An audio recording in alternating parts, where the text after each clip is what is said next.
Bu yilgi Rajab oyi qachondan boshlanadi?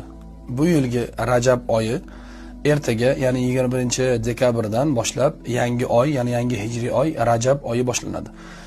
Rajab shahrulloh va Sha'ban shahri va Ramazon shahri ummati deganlar payg'ambar alayhisalom. Ya'ni Rajab bu mening Allohning shahri, ya'ni Allohning oyi.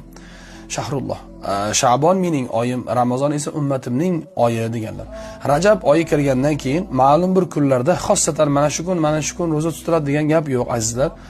Va boshqa oylar qatori dushanba va payshanba kunlari nafl rozalar tutiladi va hamda hijriy oyning 13, 14, 15-kunlarida tutiladigan 3 kunlik roza bor.